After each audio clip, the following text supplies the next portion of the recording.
চীনের পর এবার ভারতে পাওয়া গেল হিউম্যান মেটানিউমো ভাইরাস এইচএমপিভি আক্রান্ত ব্যাঙ্গালোরের ৮ মাসের এক শিশু। বর্তমানে ব্যাপটিস্ট হাসপাতালে শিশুটি ভর্তি রয়েছে।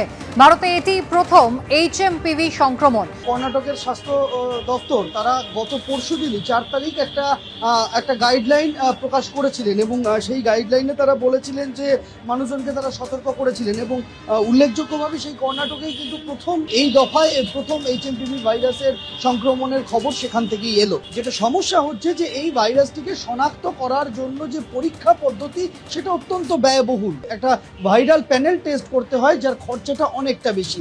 ফলে সেই জায়গায় দাঁড়িয়ে অধিকাংশ কেসই তারা পরীক্ষার পদ্ধতির মধ্যে দিয়ে হাঁটেন না, উপসর্গ ভিত্তিক চিকিৎসা করেন। ফলে এইচএমপিভি ভাইরাসে আক্রান্ত কেউ হয়েছেন কি হননি এটা শনাক্তকরণের ক্ষেত্রে কিন্তু একটা সমস্যার জায়গা রয়েছে।